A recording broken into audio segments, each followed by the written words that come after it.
जानते हैं हमारा उज्जैन द्वादश ज्योतिर्लिंग का एक बहुत बड़ा केंद्र है। महाकाल लोक जब से हमारे यहाँ उज्जैन में बना है और हमारे परम सम्माननीय प्रधानमंत्री मोदी जी ने जब इसका इनॉग्रेशन किया था, उसके बाद जो हम स्थिति देख रहे हैं कि हमारे यहाँ इतने यात्री रोज आ रहे हैं उज्जैन के अंदर कि हम चारों तरफ एक भीड़ का एहसास भी करते हैं। तो इस पवित्र शहर में एक हम बहुत ही अच्छे और एक बेहतरीन कार्यक्रम की शुरुआत यहाँ पे 3, 4, 5 अप्रैल को करेंगे। और उस कार्यक्रम को करने के लिए आज ये प्री कॉन्फ्रेंस आयोजित की गई है। हमने पूरी कोशिश की है कि हम अपने युवा साथियों को इसके अंदर जोड़ें, हमारे यहाँ के जो विद्वान हैं उनको हम जोड़ें, और उन विद्वानों में मैं यहाँ पे आमंत्रित करना चाहूँगा हमारे सब सम्मानीय गेस्ट। सर्वप्रथम मैं आमंत्रित करता हूँ हमारे श्री राम जी तिवारी सर। श्री राम तिवारी सर, मैं आपको सम्मान के साथ मंच पर आमंत्रित करता हूँ। साथ ही प्रोफेसर नितेश पुरोहित जी हमारे विज्ञान भारती के मालवा प्रांत के अध्यक्ष हैं। श्री घनश्याम रत्नानी जी जो प्रकल्प अधिकारी हैं डोगला के। श्री राजेंद्र जी गुप्त जो कि हमारे जंतर मंतर वेधशाला के निदेशक हैं। हमारे सम्माननीय डॉक्टर गोविंद गंधे जी जो डायरेक्टर हैं हमारे कालिदास एकेडमी के। हमारे श्री राजेश जी कुशवाहा जो इसी मेंबर हैं और हमारे बहुत ही प्रसिद्ध हमारे समाजशास्त्री हैं। साथ ही हमारे श्री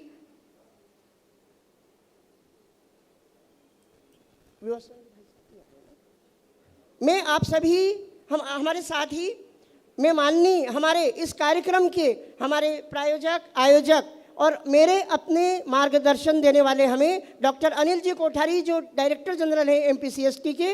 मैं सभी सम्मानीय अतिथियों का, साथ ही हमारे सम्माननीय कुलगुरु जी जिनका नेतृत्व हमें हर जगह प्राप्त होता है और जिनके नेतृत्व में ही ये कार्यक्रम आयोजित हुआ है, प्रोफेसर अर्पण भारद्वाज सर, मैं सम्मान के साथ आप सभी को यहाँ पर आमंत्रित करता हूँ। हमारे इस कार्यक्रम में हमारे माननीय कुलगुरु जी और हमारे डायरेक्टर जनरल साहब का बहुत ही ज़्यादा योगदान है और हमें दिशा निर्देश पूरी तरीके से हमारे माननीय श्री राम तिवारी सर के प्राप्त हैं। मैं आपका मंच पर हार्दिक स्वागत करता हूँ, वंदन करता हूँ, अभिनंदन करता हूँ। मैं क्षमा चाहता हूँ, थोड़ा सा कार्यक्रम हमारा लेट शुरू हुआ, बहुत सारी चीज़ें हमारी चल रही हैं, हमारी फैकल्टीज़ और हमारे साथी लोग कहीं व्यस्त हैं, परीक्षाएं चालू हैं इसलिए। और इसके साथ ही मैं माननीय अतिथियों से आग्रह करूंगा कि वे हमारे गंदे सर प्लीज, माननीय अतिथियों से मैं आग्रह करूंगा कि हमारी परंपरा का निर्वाह करते हुए हम मां सरस्वती के दीप प्रज्वलन के साथ इस कार्यक्रम को शुरू करेंगे।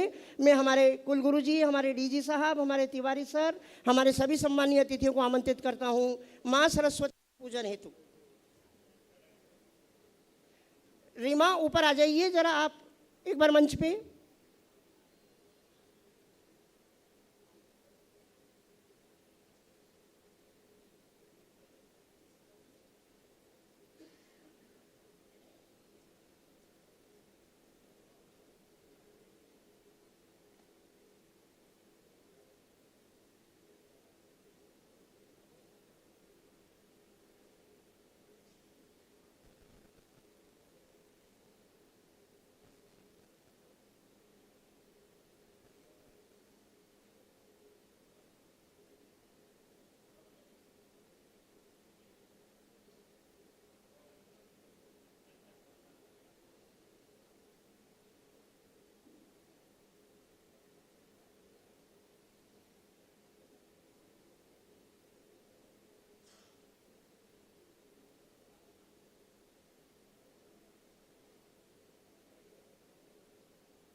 सभी हमारे माननीय अतिथियों को बहुत बहुत धन्यवाद।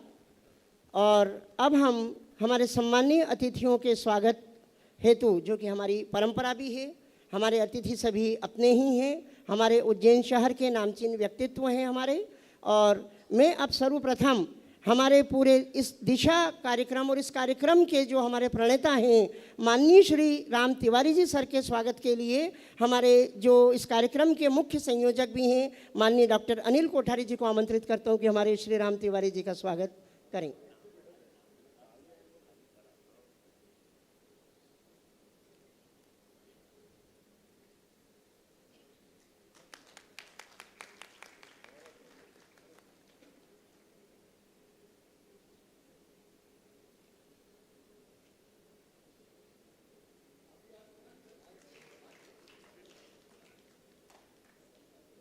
साथ ही हमारे अतिथि, बल्कि अतिथि ने कहना चाहिए, हमारे ही मार्गदर्शक, हमारे इस सम्राट विक्रमादित्य विश्वविद्यालय के सम्माननीय कुलगुरु डॉक्टर अर्पण भारद्वाज सर के स्वागत हेतु मैं आमंत्रित करता हूं हमारे मालवा प्रांत के अध्यक्ष जी डॉक्टर नितेश जी पुरोहित को।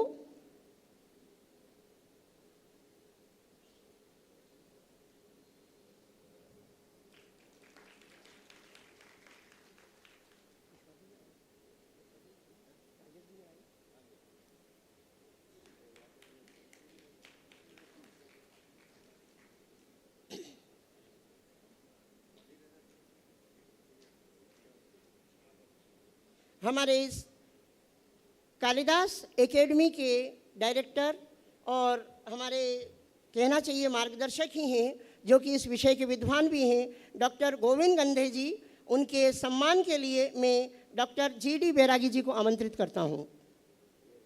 बैरागी जी को मैं आमंत्रित करता हूं, हमारे गंधे जी का स्वागत करें।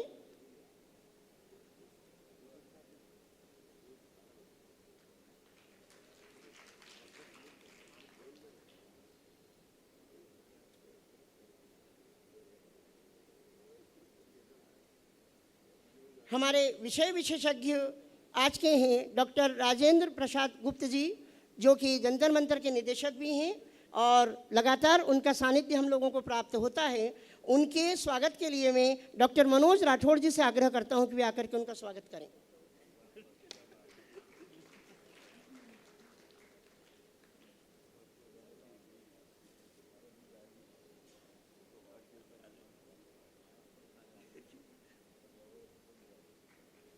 हमारे आज के एक और विषय विशेषज्ञ माननीय रत्नानी जी यहाँ पर हैं, जो डोगला के पूरे कार्यक्रम हमारे देखते हैं और आप लोग सब लोग उनसे परिचित होंगे। वो भी विषय विशेषज्ञ के रूप में उपस्थित हैं। मैं यहाँ पर डॉक्टर अनिल खरे जी से आग्रह करूँगा कि वे आकर के उनका स्वागत करें।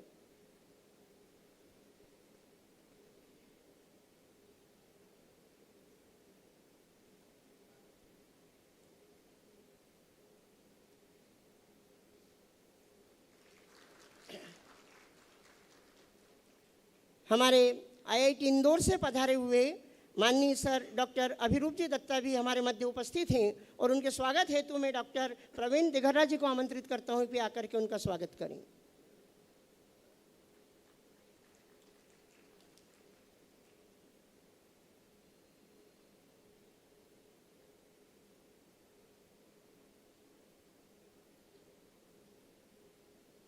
हमारे मध्य हमारे ही साथी और बहुत प्रसिद्ध इतिहासवेत्ता और जो कि इतने यहाँ के विशेषज्ञ हैं, जिनसे हम लगातार मार्गदर्शन भी लेते हैं और मेरे साथ अनेक जगह संस्थानों में वो कार्य भी कर रहे हैं, ऐसे हमारे डॉक्टर रमन सोलंकी जी के स्वागत हेतु मैं आमंत्रित करता हूँ श्री भूपेश जी को। हमारे पुरातत्ववेत्ता नहीं सर, हमारे साथ स्मार्ट सिटी में भी सर महाकाल लोक के प्रणेता भी हैं।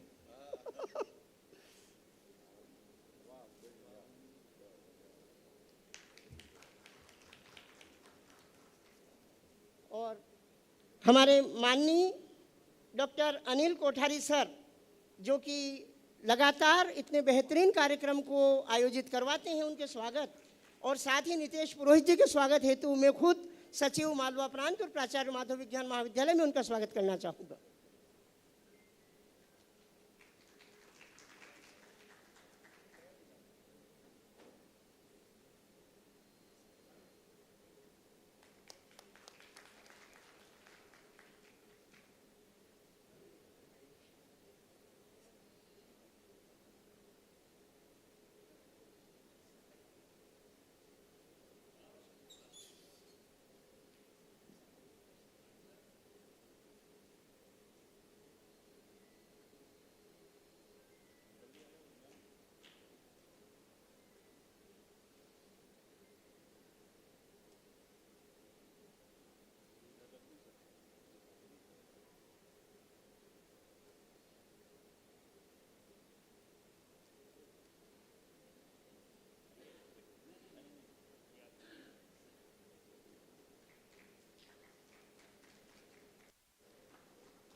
तो ये जो हमारा कार्यक्रम है, थोड़ा सा मैं आपको इसकी जानकारी दे दूं। महाकाल जो हमारे टाइम के लीजेंड हैं, टाइम के एक तरीके से पूरे प्रणेता हैं और टाइम से शायद बहुत ऊपर हैं, उनके ऊपर एक बड़ी दीर्घ कार्यशाला का आयोजन उज्जैन में हमारे माननीय मुख्यमंत्री जी, माननीय श्री राम तिवारी सर, इन सभी की प्रेरणा से हमारे यहाँ एक कार्यक्रम आयोजित होने जा रहा है 3, 4, 5 अप्रैल को तारामंडल में। और उसकी ही भूमिका यहाँ पे जो हम बताने जा रहे हैं और वहाँ हम क्या क्या करेंगे इसके बारे में जानकारी यहाँ पे देंगे। साथ ही ऐसी आवश्यकताएं क्यों हैं, हमारे कुछ एक्सपर्ट्स लेक्चर यहाँ पे होंगे। और इसी क्रम में मैं सर्वप्रथम, चूँकि हम चाहते तो ये थे कि हमें तिवारी सर का आशीर्वाद निरंतर मिलता, परंतु सर को कहीं एक और कार्यक्रम में अभी जाना है, तो मैं माननीय तिवारी सर को सर्वप्रथम आमंत्रित करता हूँ अपने उद्बोधन और आशीर्वचन हेतु। माननीय तिवारी सर।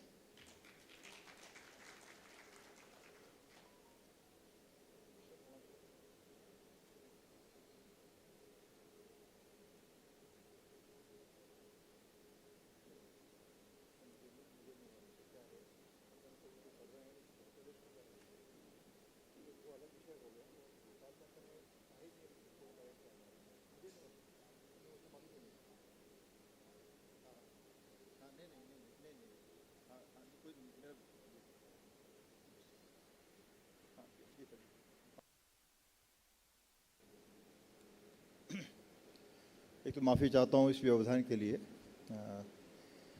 क्योंकि आप सबके सहयोग से और उसके पहले तो माननीय सम्मानित मंच डॉक्टर कोठारी जी, अर्पण भारद्वाज जी, सारी तो राजेंद्र प्रसाद गुप्ता जी, रमन सोलंकी जी, गोविंद गंधे जी, दत्ता जी, घनश्याम रत्नानी जी और भी जो मित्र लोग और विद्वज्जन, वैज्ञानिक गण और सारे विज्ञान में रुचि रखने वाले, आज के कल के आने वाले भविष्य के वैज्ञानिक गण, सबका अभिनंदन।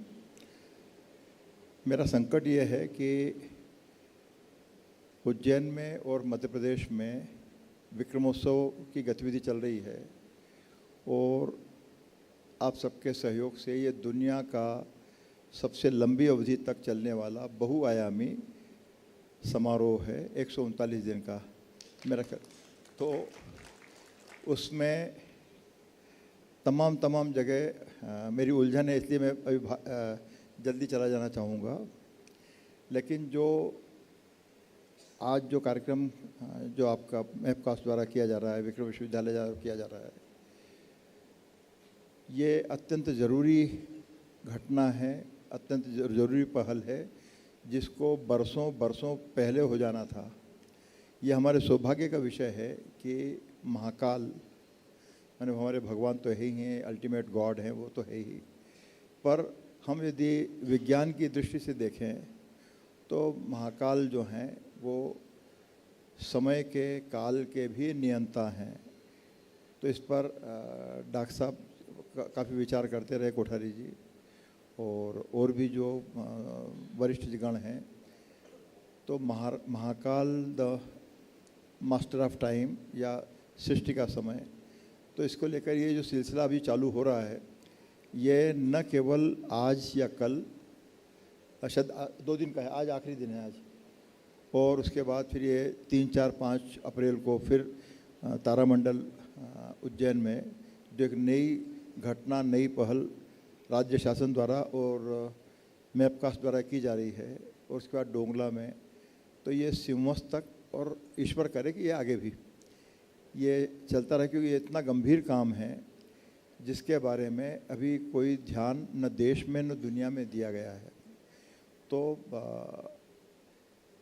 आप विद्वज्जन, वैज्ञानिक गण उसके बारे में विस्तार से, गंभीरता से विचार करेंगे, ताकि दुनिया के लिए वो एक अनुकरण का मौका बन सके। इतना ही, धन्यवाद।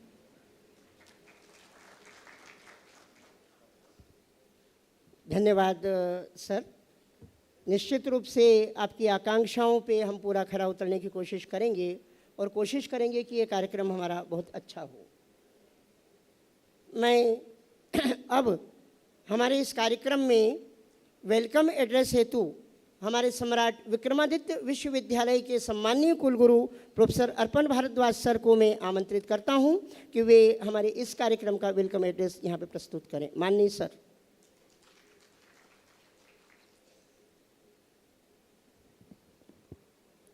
धन्यवाद प्रिय हरीश जी।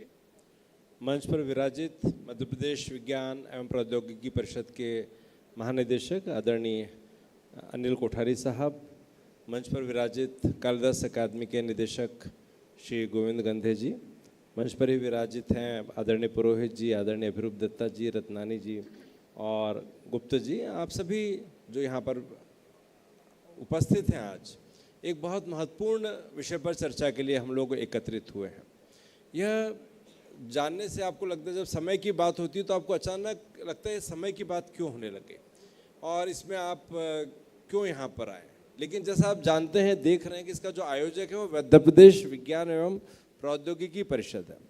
तो ये विज्ञान सम्मत बात है। समय आप जानते हैं कि जो आपका जो कुछ भी जीवन में घटित हो रहा है वह समय के विरुद्ध हो रहा है। जब आप किसी रेस की बात करते हैं, जब आप दौड़ की बात करते हैं, जब आप तैरने की बात करते हैं, जब आप कहते हैं कि ये दूरी इतने सेकंड में तय की, वर्ल्ड रिकॉर्ड इतने सेकंड का है, तो जो दौड़ने वाला होता है वो किसके खिलाफ दौड़ रहा होता है? वो घड़ी की गतियों के, घड़ी की सुई की गतियों के खिलाफ दौड़ रहा होता है। तो ये जो समय है ये बहुत महत्वपूर्ण है। लेकिन इस समय की चर्चा यहाँ क्यों हो रही है, उज्जैन में क्यों हो रही है, आपको जरूर जानना चाहिए। क्योंकि उज्जैन काल गणना का केंद्र रहा है, इसको इसीलिए महाकाल की नगरी कहा जाता है। और उज्जैन के जो नरेश सम्राट विक्रमादित्य हुए, उन्होंने एक संवत प्रवर्तन किया, उन्होंने लागू किया था, इसको विक्रम संवत कहते हैं। ये विक्रम संवत अचानक चर्चा में नहीं आ गया है। ये विक्रम संवत ऐसा नहीं कि अभी कोई ज्ञात हुआ कि विक्रम संवत भी भारत में कुछ चलता था। अगर आप संविधान की प्रस्तावना देखें, संविधान का जो मूल एक पेज का जो पार्ट है जो आपके कार्यालयों में लगा हुआ है, उसको अगर आप देखेंगे तो उसमें आप लिखेंगे भारत की जो तिथि जिस दिनांक को संविधान अंगीकृत किया गया है, उसका जो करस्पॉन्डिंग हिंदी डेट है वो विक्रम संवत में लिखा हुआ है। वो इसलिए आपको जानना चाहिए कि अभी जो संवत भारत में शासन की पद्धति से चल रहा है वो शक संवत चल रहा है। 1957 में ऐसा फैसला लिया गया कि भारत में शक संवत को अपनाया जाएगा, क्योंकि वो ग्रिगोरियन कैलेंडर से, अंग्रेजी कैलेंडर से वो बहुत अनुकूल बैठता था। लेकिन महत्वपूर्ण बात यह है कि जो विक्रम संवत है वो ईसा संवत से पहले शुरू हुआ, 57 वर्ष पहले शुरू हुआ। जैसा आप जानते हैं, अभी गुड़ी पड़वा जब आएगी कल, तब एक नए विक्रम संवत्सर का पदार्पण होगा हमारे जीवन में, और वो 2083 होगा, 2083 विक्रम संवत। अभी जो ग्रिगोरियन कैलेंडर है उसके मुताबिक हम 2026 में हैं, लेकिन जो आने वाला है वो 2083 है। तो समय की गणना का जो आधार था वो भारतीय था। ये कब तक रहा? 1947 तक तो दर्ज है, और 1947 आज़ादी के 10 साल बाद भी विक्रम संवत ही देश में एक संवत के तौर पर प्रचलित रहा।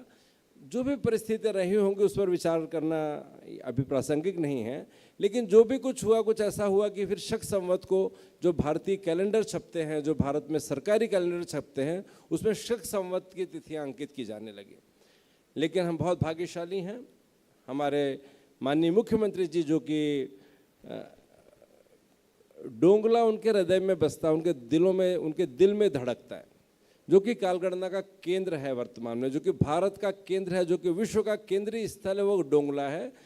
विज्ञान के विद्यार्थी, विश्वविद्यालय के विद्यार्थी, विज्ञान महाविद्यालय के विद्यार्थी, अन्य महाविद्यालयों के विद्यार्थियों को वहाँ जाने का अवसर मिलता ही रहता है। लगातार वहाँ पर बहुत बड़े कार्यक्रम अंतर्राष्ट्रीय विशेषज्ञों के साथ में, माननीय मुख्यमंत्री जी के मार्गदर्शन में और मध्य प्रदेश विज्ञान एवं प्रौद्योगिकी परिषद के कुशल महानिदेशक जी के मार्गदर्शन में, और हम सब लोग, कभी अवसर सम्राट विक्रमादित्य विश्वविद्यालय को मिलता है, कभी शासकीय माधव विज्ञान महाविद्यालय को मिलता है, कभी अन्य संस्थाओं को मिलता है, सभी कुछ इस अलग को जगाने में लगे हुए हैं कि हमें फिर से विक्रम संवत को काल गणना का आधार बनाना है। यह जो टाइम है जिसको आप अभी गिनते हैं, जो रात में 12 बजे आपका दिन उगाता है, आप देखिए भारतीय कैलेंडर में दिन, भारतीय पंचांग जो है वो सुबह 6 बजे से शुरू होता है, और उसके दिन का चौघड़िया देखिए तो सुबह के 6 से शाम को 6, और रात का चौघड़िया शाम के 6 से सुबह के 6 चलता है। लेकिन अंग्रेजी कैलेंडर कैसा है कि रात में जब अंधेरा है, जब सूरज नहीं, चंद्रमा नहीं, तारे नहीं, घना अंधकार है, तब एक नया दिन आता है। अंधकार में आया हुआ जो अंधकार से उपजा हो वो कितना प्रकाश दे पाएगा, ये विचार का प्रश्न। इसे जब दिन उगे तब उगे जब सूरज उगे। जब दिन डूबे तब डूबे जब सूरज डूबे। तो ये जो भारतीय कालगणना है वो अधिक प्रामाणिक और अधिक सजीव जान पड़ती है। तो भारत में तो भारतीय गणना का जो अन्यथा प्रचलित और मान्य आपका कुछ योग है साहब, उस पर भी हम लोग काम कर रहे हैं। शिक्षा संस्कृत उत्थान न्यास विज्ञान भारती है और हम सभी लोग मिलकर के इस पर विचार कर रहे हैं। धीरे धीरे चलन में भी आ रहा है कि हमारी जन्म तिथि हमारे अंक सूची में भारतीय कैलेंडर के मुताबिक भी दर्ज हो। अभी आप अपना जन्म बताते हैं 11 मार्च, 22 मार्च, 28 मार्च, 1 मई आदि आदि, लेकिन क्या तिथि थी आपके जन्म की आपको पता नहीं होगा। लेकिन आप ये जानिए कि जब आप जन्मते हैं तब सबसे पहले आपका पिता, आपकी माता, आपके अभिभावक तिथि का विचार करते हैं कि तिथि क्या थी, समय क्या था, क्या मूल है, क्या प्रतिफल है जीवन का। सबसे पहले उसकी गणना भारतीय कैलेंडर से वो करवाते हैं। आपके अन्य जो कुछ भी जीवन क्रम आगे बढ़ता है वो सब भारतीय संस्कारों के अनुरूप बढ़ता है। आपके 16 संस्कार होते हैं, आपके यहाँ विद्या अध्ययन संस्कार प्रारंभ होगा, फिर आपका यज्ञोपवीत संस्कार होगा, फिर आपका विवाह संस्कार होगा, और अंत में जब सारे संस्कार होते हैं तब जब आप देवलोक की ओर जाते हैं तब भी आप भारतीय पद्धति का अनुपालन करते हैं। परंतु पता नहीं कहाँ से जन्म तिथि और विवाह की वर्षगांठ, ये दो प्रसंग हमारे जीवन में ऐसे जुड़ गए जिसमें हम भारतीय तिथियों का ध्यान नहीं रखते। केवल 2 ही प्रसंग है, कोई तीसरा अगर आपके जीवन में हो तो मुझे पता नहीं। जन्म तिथियों को छोड़ दीजिए और विवाह की वर्षगांठ, आपके माता पिता, अभी आप में से भी कुछ लोग होंगे विवाहित, लेकिन अन्यथा विवाह की वर्षगांठ के लिए जून, जुलाई, मई, जून देखते हैं और जन्म के लिए मई, जून देखते हैं। अन्यथा अपने पितरों का स्मरण करना है तो भारतीय तिथि याद रखते हैं। विवाह आप तय करते हैं तो आप योग देखते हैं विवाह का, तब आप जनवरी, फरवरी, मार्च, अप्रैल नहीं देखते। आप देखते हैं कि जन्म तिथि क्या कहती है, भारतीय कैलेंडर क्या कहता है। विवाह का समय आप तब तय करते हैं गोधूली बेला में होगा, देखिए लिखा होता है विवाह गोधूली बेला में। फिर ये बीच में अचानक ये कैसे सार्वजनिक जीवन में आ गया कि सब कुछ भारतीय कैलेंडर को भूल करके अंग्रेजी कैलेंडर से होने लगा। इसलिए ये जो अभियान है, ये जो यज्ञ है, ये जो महायज्ञ है, ये जो अश्वमेध यज्ञ मैं इसलिए कहता हूँ कि वो तब तक नहीं रुकता जब तक विजयश्री प्राप्त नहीं हो जाती। इसलिए ये एक संकल्प के तौर पर अभी एक बड़ा कार्यक्रम 3, 4, 5 अप्रैल को माननीय मुख्यमंत्री जी की संकल्पना से एक बहुत बड़ा कार्यक्रम होने वाला है, जिसमें बहुत बड़े बड़े वैज्ञानिक, भारत भर के बड़े अंतरिक्ष विज्ञानी भी उसमें भाग लेंगे। आप सभी को मैं आमंत्रित भी करना चाहता हूं। उनको देखने और सुनने का बिरला अवसर आपके हाथ में आने वाला है। एक बहुत बड़ी जो नक्षत्रशाला है जिसको आप कहेंगे, एक बहुत बड़ा जो उपग्रह ग्रहशाला है जिसमें आप ग्रहों के दर्शन कर सकते हैं, वो उज्जैन में स्थापित है। आप पढ़ते होंगे कि वेधशालाओं का निर्माण राजा जयसिंह ने करा, 16वीं शताब्दी में किया, 17वीं शताब्दी में किया, 5 स्थानों पर किया, मथुरा में किया, दिल्ली में किया, जयपुर में किया, उज्जैनी में किया। एक छठी वेधशाला है, उस छठी वेधशाला का निर्माण आप भाग्यशाली हैं कि आपके जीवन काल में हो रहा है। उस छठी वेधशाला का स्थान है डोंगला, जहाँ पर सम्राट यंत्र है, जहाँ पर तमाम यंत्र, शंकु यंत्र आदि यंत्र जो कि वेधशालाओं में होते हैं उनकी स्थापना की गई है। तो जब ये इतिहास देखा जाएगा कि 5 वेधशालाओं का निर्माण तत्कालीन राजा ने किया था, तब जब छठी वेधशाला की चर्चा होगी तब उज्जैन के निवासी, उज्जैन के नागरिक, डोंगला और माननीय मुख्यमंत्री जी जिनके सपनों को आज 18 वर्ष 19वां वर्ष विक्रमोत्सव का, लोग, मैं तो नहीं उस समय से जुड़ा रहा, लेकिन लोग बताते हैं एक छोटे से कमरे से जो आयोजन शुरू हुआ था, वो अभी श्री राम तिवारी जी ने बताया कि विश्व का सबसे बड़ा आयोजन, लगातार 139 डेज तक चलने वाला सबसे बड़ा सांस्कृतिक, बौद्धिक, वैज्ञानिक आयोजन यह बन गया है। अभी विस्तार और होना है और होगा। पहले जो एक कमरे में हुआ करता था, फिर वो एक प्रांत में हुआ, फिर वो भारत भर में होने लगा, फिर वो विश्व भर में होने लगा, और ये सब आपके जीवन काल में घटित हो रहा है। आप बहुत भाग्यशाली हैं। इस अवसर पर आप सब एकत्रित हैं, आपका बहुत बहुत बहुत स्वागत है, अभिनंदन है। और यह विचार जो मैंने आपको दिया है आप जरूर देखें। मैंने जिन समूहों में जुड़ा हूँ विश्वविद्यालयों में, सर मैं बताना चाहता हूँ कोठारी सर, हमने जन्म तिथि को भारतीय कैलेंडर से वो तिथि क्या निकलेगी वो शेयर किया हुआ एक ऐप है, जिसके माध्यम से विद्यार्थी अपनी जन्म तिथि को, जिसको आप अंग्रेजी कैलेंडर के मुताबिक है, उसको आप चाहें तो 1 मिनट में वो आपको 1 मिनट केवल लगेगा। ऐप आप डाउनलोड करेंगे और अपना जन्म दिनांक डालेंगे तो भारतीय तिथि के अनुसार वो आपका जन्म दिनांक बताएगा और आपको बड़ा ही आनंद उससे प्राप्त होगा। तो यह जो अपनी भारतीयता है, अपने राष्ट्र के प्रति अपनी कृतज्ञता का एक भाव, उनके अपने पूर्वजों के प्रति कृतज्ञता का भाव, क्योंकि अभी कुल 200 ही वर्ष हुए जब ये जनवरी फरवरी आया है, इसके पूर्व जनवरी फरवरी नहीं हुआ करता था। और ये जो कैलेंडर है जिसको आप चैत्र वैशाख ज्येष्ठ आषाढ़ सावन भादो कहते हैं, तो यह भी सब नाम कहाँ से उपजे इसके बारे में भी आपको जरूर जानना चाहिए कि जो नक्षत्र चंद्रमा के पास पूर्णिमा के दिन होता है, उसी नक्षत्र के नाम पर माह का नाम रखा गया। ये चैत्र वैशाख ज्येष्ठ आषाढ़ अचानक मन से नहीं आ गए, ये इनकी उत्पत्ति कहाँ से हुई, इसको आषाढ़ क्यों कहा, इसको पौष क्यों कहा, तो यह भी आप जानिए कि नाम ये कहाँ से निकल करके आते हैं। तो आप जानते हैं कि आपका कोई अगस्त नाम के कोई संत थे, हम अनावश्यक बात ना करें, तो भी उनके नाम पर अगस्त का रखा, तो ये संत के नाम पर फरवरी रखा, उस संत के नाम पर मार्च रखा। उनका बहुत अभिनंदन है, स्वागत है, हम उनके प्रति सम्मान व्यक्त करते हैं। लेकिन ये जो चैत्र वैशाख ज्येष्ठ आषाढ़ हैं, यह नाम भी कहाँ से उपजे आपको जरूर जानना चाहिए। और आप देखेंगे कि जो नक्षत्र चंद्रमा के पूर्णिमा के दिन सबसे निकट होता है, उसका नाम उस माह को दिया गया। तो ये जो बातें हैं, आपकी भारतीयता की बातें कितनी वैज्ञानिक है, किसी व्यक्ति विशेष के, किसी संत विशेष के, किसी महात्मा विशेष, उनका बहुत सम्मान है। लेकिन वैज्ञानिकता की अगर आप बात करेंगे तो आप पाएंगे कि भारतीय कैलेंडर कितना विज्ञान सम्मत है, जब आप उसको पढ़ते हैं तो जानते हैं। तो ये जो आयोजन है, मुझे लगता है पूर्व पीठिका है एक नए होने वाले 3, 4 और 5 को जो एक बड़ा आयोजन होने वाला है, पूरे देश में वो देखा और सुना जाएगा, जाना जाएगा। और भारत के इतिहास निर्माण में जब भारत की काल गणना की बात आएगी, भारत में काल गणना की बात आएगी, और बहुत ही जल्दी यह भारत में काल गणना जो है इसको संपूर्ण विश्व, जैसा मैंने आपको बताया कि लगभग 170 या 180 वर्ष हुए इस कैलेंडर को लागू हुए। ये जो रात में 12 बजे दिन बदलता है, यह व्यवस्था मात्र 200 वर्ष पुरानी है। उसके पहले सुबह 6 बजे ही दिन उगता था, शाम को 6 बजे दिन अस्त हो जाता था। अभी 12 बजे दिन उगता है और दोपहर में 12 बजे जब सूरज आपके सिर पर होता है तब पीएम शुरू हो जाता है। और जब सूरज के अते पते हमारे देश के बारे में कह रहा हूँ, तब आप काल गणना का केंद्र हम अपने देश की बात कर रहे हैं। तो तमाम बातें हैं जो आपको झकझोरना चाहिए, जो आपके चित्त में खलबली पैदा होनी चाहिए जिन बातों से, क्योंकि वे केवल बातें नहीं है, वो विज्ञान है, उसके पीछे एक विज्ञान है, उसके पीछे वैज्ञानिक पूरी प्रणाली और परंपरा है। इसलिए इस आयोजन के आयोजकों को खासकर मैं डीजी साहब का, एमपीसीएसटी की पूरी टीम का, रत्नानी साहब का, आदरणीय गुप्ता जी, आदरणीय रमन सोलंकी जी यहाँ पर विराजित, और आप सभी जो वैज्ञानिक हैं, आप सबका इस परिसर में बहुत बहुत बहुत स्वागत करता हूँ, अभिनंदन करता हूँ। धन्यवाद।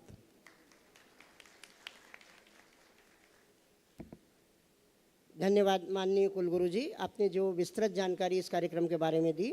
और साथ ही अब हम बिना देरी किए हमारे इस कार्यक्रम के जो मुख्य प्रायोजक भी हैं, हमारे एमपीसीएसटी के डायरेक्टर जनरल माननीय डॉक्टर अनिल कोठारी जी को मैं सादर आमंत्रित करता हूं कि वे एक पिक्चर के माध्यम से आपको थोड़ा सा इस कार्यक्रम की जानकारी देंगे। माननीय कोठारी सर।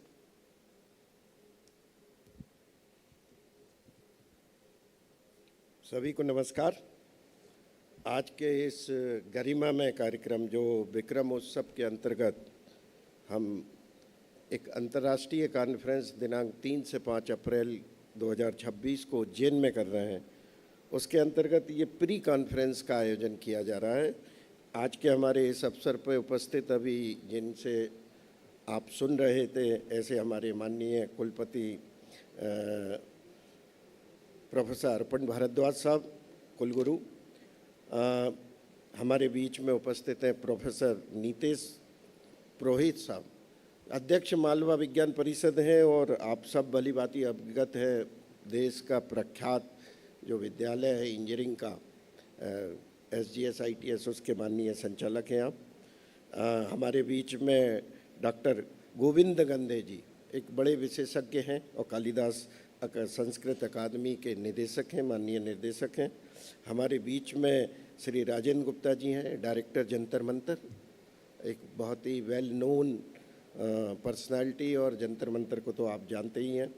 हमारे बीच में एक बड़ी उपस्थिति भी है कि उज्जैन IIT के जो डीन हैं R&D डॉक्टर अभिरूप दत्ता जी, स्पेस साइंस, एस्ट्रोनॉमी और कॉस्मोलॉजी उसके एक बड़े विशेषज्ञ हैं। साथ ही मंचासीन हमारे बीच में रत्नानी साहब हैं, डॉक्टर रमन सोलंकी साहब हैं, मेरे साथी वैज्ञानिक डॉक्टर जीडी बैरागी जी हैं, मेरे साथ के साइंटिस्ट हैं, अधिकारीगण हैं, Madhya Pradesh council of science and technology के, विज्ञान भारती के संगठन मंत्री हैं मालवा प्रांत के, उनके विज्ञान भारती के पदाधिकारी हैं, और मैं नाम लेना भूल गया, हरीश व्यास जी, डॉक्टर हरीश व्यास जी जो सूत्रधार हैं इस पूरे कार्यक्रम के और जो संचालन कर रहे हैं। हमारे बीच में प्रोफेसर्स हैं, साइंटिस्ट हैं, रिसर्चर्स हैं। एक सबसे बड़ी बात जो है कि हमारे बीच में युवा हमारे साथी, हमारे स्टूडेंट्स हैं। मैं बहुत ही संक्षिप्त में, क्योंकि हमारे पास विशेषज्ञ हैं बहुत और जिनको हम सुनना चाहते हैं, सिर्फ ये बताना चाहते हूँ कि ये कार्यक्रम क्या है और ये क्यों आपको इससे जुड़ना चाहिए, कितना इम्पॉर्टेंट है ये आपकी कैरियर की दृष्टि से, आपके ज्ञान अर्जन की दृष्टि से, और इसमें सहभागिता का जो एक आनंद है उसको जानने के लिए मैं 2 मिनट के लिए, कि ये एक अंतर्राष्ट्रीय कॉन्फ्रेंस है, Mahakal the master of time. ये नाम ही अपने आप में ये अपने आप को प्रदर्शित करता है कि हम किस पे बात करने वाले हैं। ये दिनांक 3 से 5 अप्रैल को हम उज्जैन तारामंडल परिसर में आयोजित कर रहे हैं। Madhya Pradesh council of science and technology, Bharat सरकार का जो IKS डिवीज़न है, इंडियन नॉलेज सिस्टम, जो शिक्षा मंत्रालय का है, उनके साथ मिलके, और विज्ञान भारती हमारे साथ में जो हमारी संस्थाएं, विक्रम विश्वविद्यालय है, दत्तोपंत ठेंगड़ी न्यास है, IIT इंदौर है।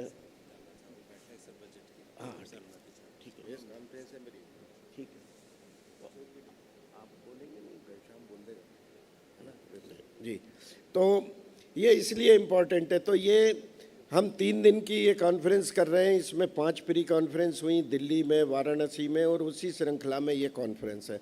मैं एक पिक्चर दिखा रहा हूँ, उस पिक्चर के माध्यम से आपको ये कॉन्फ्रेंस, इसके उद्देश्य, इसमें क्या गतिविधियाँ होने वाली है, इसमें प्रमुख उपस्थिति क्या रहने वाली है, उसमें आप सहभागिता कैसे कर सकते हैं, जिसमें हमारी तकनीकी कार्यशाला है, विशेषज्ञों के स्पेशल लेक्चर्स हैं, एक बहुत अच्छी एग्जीबिशन है जो स्पेस साइंस को लेके, एस्ट्रोनॉमी, एस्ट्रोफिजिक्स और कॉस्मोलॉजी को लेके है।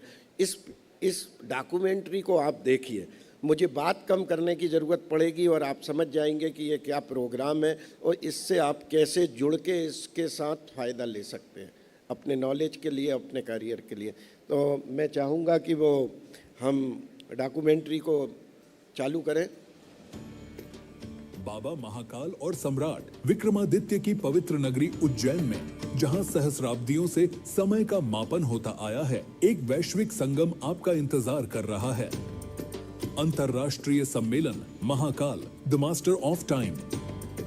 भारतीय अंतरिक्ष विज्ञान के जनक डॉक्टर विक्रम साराभाई के विजन, जिसमें भारत को अंतरिक्ष विज्ञान एवं तकनीक में अग्रणी देश बनाना है और जिसके माध्यम से समाज की सेवा एवं देश को सशक्त करना है, को मूर्त रूप देने के उद्देश्य से ये कॉन्फ्रेंस आयोजित की जा रही है।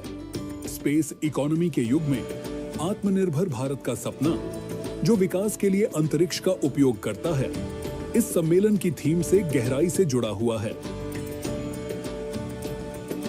आदिकाल से उज्जैन कालगणना भारत की समय मापन की विज्ञान परंपरा का केंद्र रहा है। प्राचीन खगोलविद जैसे आचार्य वराह मिहिर ने उज्जैन को विश्व का काल गणनाओं का केंद्र एवं खगोलीय गणनाओं का आधार बनाया। यह शाश्वत धरोहर आज भी आधुनिक विज्ञान और ब्रह्मांड विज्ञान को प्रेरित करती है। यह सम्मेलन भारतीय ज्ञान परंपरा और नवीनतम तकनीकों की बात करेगा, जहां प्राचीन ज्ञान और आधुनिक विज्ञान का संगम होता है।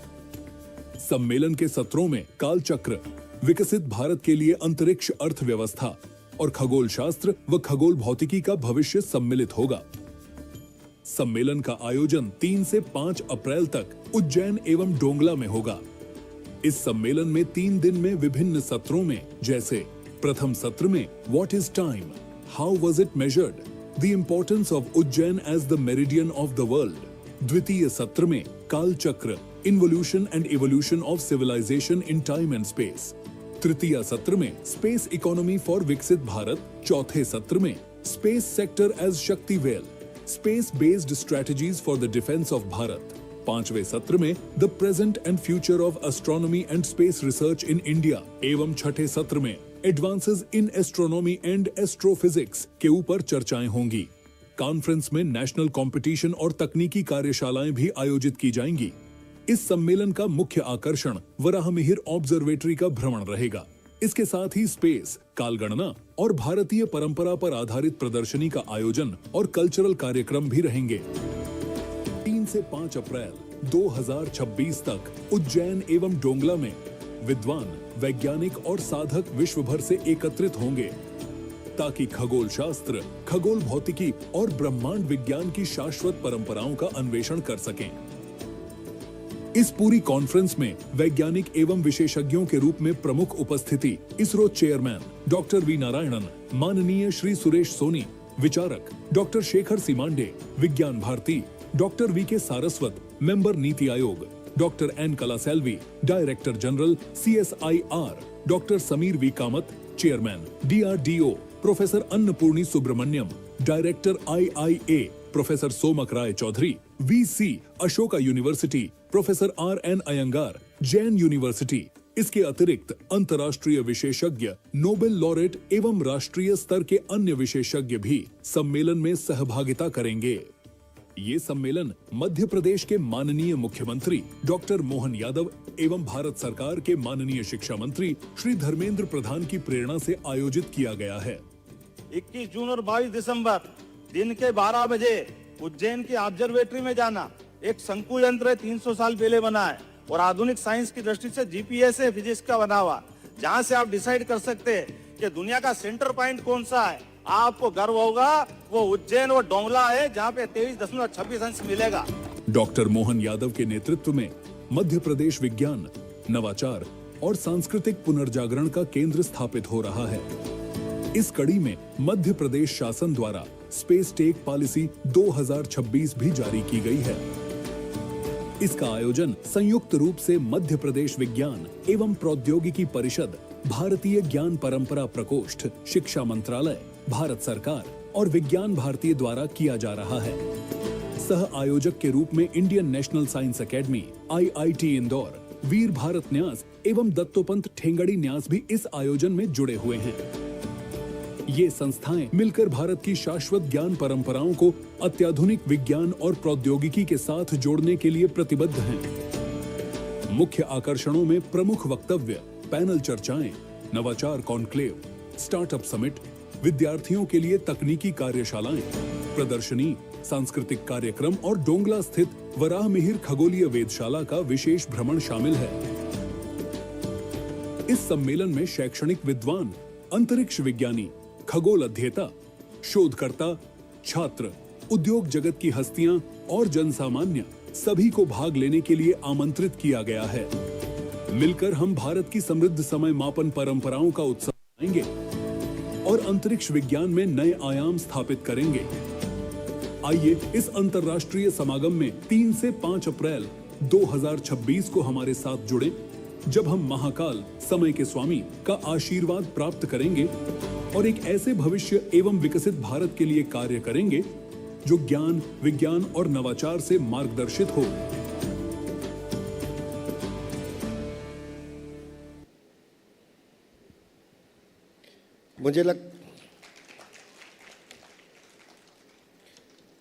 तो इस फिल्म के माध्यम से आप इतना तो अवगत हो ही गए होंगे कि ये कार्यक्रम क्या है और कितने भव्य स्वरूप में और कितना इम्पोर्टेंट है। मुख्य बात मैं एक ही कहना चाहूँगा कि आप इसके उद्देश्य को देखिए कि ये जो उज्जैन जहाँ हम हैं, इसकी परंपरा, गौरवशाली परंपरा जो हम रेफरेंस के रूप में उज्जैन को आदिकाल से लेते रहे, उसके पुनर्स्थापना की बात है। बात ये है कि हम भारत की गौरवशाली जो हमारी खगोल विज्ञान की यात्रा है उसका हम बात करें और नए विज्ञान से हम कैसे जोड़ सकते हैं। सबसे इम्पॉर्टेंट जो मैं आपसे कहना चाहता हूँ कि आज स्पेस इकोनॉमी के युग में हम जी रहे हैं। आप सुबह से रात तक जब आप पाएंगे कि बिगर स्पेस टेक्नोलॉजी के आप हिल भी नहीं सकते, हर चीज़ में वो शामिल हो गया। एक नया परिदृश्य उभरा है, उसे कहते हैं स्पेस इकोनॉमी। यदि हम इकोनॉमिक्स की बात करें तो हम उस स्पेस इकोनॉमी और उस स्पेस इकोनॉमी में कैसे यूथ जुड़ सकता है उसको लेके हम बात करने वाले। भारत का परिदृश्य, विकसित भारत में उसकी क्या भूमिका है उसको बात करने वाले। इसरो की जर्नी आप जानते हैं, आज स्पेस साइंस, स्पेस टेक्नोलॉजी कितना इम्पोर्टेंट है, उसके लिए हम लोग बात करने वाले। न्यू एडवांसेस क्या है, हमारे बीच में डॉक्टर अभिरूप दत्ता, पहली आईआईटी है जो एस्ट्रोनॉमी, एस्ट्रोफिजिक्स और कॉस्मोलॉजी पे बात करती है, स्पेस साइंस इंजीनियरिंग पे, उसके आप हेड रहे, उसके डीन R&D आपके बीच में बात रखेंगे। आप सोचिए कि इससे, इस कार्यक्रम के माध्यम से आप, ड्रोन की बात होगी, नई तकनीक, जिस आप AI तकनीक की बात कर रहे हैं, सारी टेक्नोलॉजी को लेके किस तरीके से नवाचार करते हुए स्पेस साइंस में, स्पेस टेक्नोलॉजी में आप जुड़ सकते हैं, आप अपना कैरियर बना सकते हैं। बहुत सारी हमने उसमें कार्यशालाओं का आयोजन किया है। हम इवन इस तरह की स्पेशल कार्यशाला है कि आप अपना सैटेलाइट खुद बनाएं और उस सैटेलाइट को हम उड़ा के बताएंगे जिसका डेटा आप लेके सकते हैं अपने मॉनिटर के ऊपर। छात्रों के लिए कार्यशाला है, विविध व्याख्यान हैं, ये सब भी आपके बीच में रहेंगे। आप इस प्रदर्शनी को देखिए, एक बहुत ही अलग विशिष्ट तरह की प्रदर्शनी है। पूरा इसरो अपनी स्पेस ऑन व्हील और स्पेस जो उनकी यात्रा है चंद्रयान तक की, उसको लेके आपके बीच में आने वाला है। उनके साइंटिस्ट आपसे बात करने वाले। जिस समय की आप बात करते हैं, आपको पता होगा या पता होना चाहिए कि भारत का जो समय है, इंडियन स्टैंडर्ड टाइम, वो कहाँ से सेट होता है? वो सेट होता है नेशनल फिजिकल लेबोरेटरी दिल्ली से सेट होता है, भारत सरकार की लैब जो समय को तय करती है, जिस घड़ी में आप समय देखते हैं। और आप रोमांचित होंगे और आश्चर्य करेंगे कि उनकी वो एटॉमिक वॉच हमारे उज्जैन के इस कार्यक्रम में आ रही है। बजाइए ताली एक बार जोर। मैं बहुत सारी बातें हैं, हमारी प्रमुख उपस्थिति रहेगी। आपको माननीय मुख्यमंत्री जी, एक अद्भुत है हमारा प्रदेश इस मामले में, एक गौरवशाली भी है और सौभाग्यशाली भी है। वैज्ञानिक अभिरुचि के हैं। इसी डोंगला और उज्जैन में वो यात्रा शुरू हुई थी जो आज इस पड़ाव पे पहुंच रही है, इस कॉन्फ्रेंस के। हमारे साइंस टेक्नोलॉजी विभाग के मंत्री भी हैं और Madhya Pradesh council of science and technology के माननीय अध्यक्ष भी हैं। उन्हीं की प्रेरणा, मार्गदर्शन है। यूथ को कैसे जोड़ें, विज्ञान, प्रौद्योगिकी, नवाचार से उनको आप स्किल्ड कैसे करें, कैसे नवाचार के क्षेत्र में लाएं, स्टार्टअप के क्षेत्र में लाएं, रोजगार के लिए उनको कैसे प्रेरित करें, अच्छे काम के लिए कैसे प्रेरित करें। ये अवसर है जहाँ पूरी दुनिया के इसरो चेयरमैन आपके बीच में होंगे। ये आसान नहीं है इसरो चेयरमैन की उपस्थिति को अनुभव करना, और वो भी तब जब आप स्पेस साइंस की बात कर रहे हैं। नासा से लेके पूरी दुनिया के वैज्ञानिक आएंगे, रिसर्चर्स आएंगे, फैकल्टी मेंबर्स आएंगे। एक अच्छा डिस्कोर्स, आप इंटरेक्शन कर सकते हैं। मैं उस यदि प्रदर्शनी की बात करूं तो बहुत तरह के स्टार्टअप्स आएंगे। आज स्पेस साइंस को खोल दिया गया है, इन स्पेस एक संस्था बनी, 400 स्टार्टअप्स उससे जुड़े हैं जो अपने अपने माध्यम से भारत को कंट्रीब्यूट कर रहे हैं और अपने आप को भी स्थापित किए हुए। एक नई पहचान बनाने का अवसर, कुछ जानने, समझने, सीखने और इस यात्रा में सहभागी बनने का अवसर है। तो मैं बहुत समय ना लेते हुए आप सबको आमंत्रित करता हूं कि ये फिल्म है, यूट्यूब पे है, हमारे उस पे है, आप इसको देखिए, इससे जुड़िए। हमारे आने वाले विशेषज्ञ हैं, वो आपसे चर्चा करेंगे। मैं आपसे बहुत लंबी चर्चा कर सकता हूं। अंतिम बात जो मैं एक कहना चाहता हूं, यहाँ बहुत बड़ी संख्या में यूथ है। मैं मध्य प्रदेश विज्ञान एवं प्रौद्योगिकी परिषद का महानिदेशक हूँ। हमारी बहुत सारी योजनाएं हमारे छात्रों के लिए, रिसर्चर के लिए, फैकल्टी मेंबर्स के लिए, आपके नवाचार के लिए, टेक्नोलॉजी डेवलपमेंट के लिए, आपके रिसर्च के लिए, आपके किसी भी ऐसे आइडिया के लिए जो आप प्रोजेक्ट तक ले जा सकते हैं। हमारी साइट पर विजिट करिए, योजनाओं को जानिए, उनसे जुड़िए और अपने कैरियर को बनाइए और समाज के लिए, देश के लिए, प्रदेश के लिए कंट्रीब्यूट करिए। एक बार पुनः इस आह्वान के साथ कि ये जो उद्घोष है कि हम किस तरीके से उज्जैन की पुनर्स्थापना करें, जो हमारी कालगणना का केंद्र बिंदु है, उसके मामले में इस पूरे वृहद आयोजन से आप जुड़ें, आने वाले लोगों को सुने और इससे जुड़ के अपने आप को भी सार्थक बनाएं। Thank you very much. धन्यवाद डॉक्टर साहब। और अब मैं बिना ज़्यादा देरी किए हमारे माननीय प्रोफेसर अभिरूप दत्ता जी जो IIT इंदौर के प्रोफेसर हैं, मैं सादर उनको आमंत्रित करता हूं कि वे हमें इसमें संक्षिप्त जानकारी प्रस्तुत करने का कष्ट करें।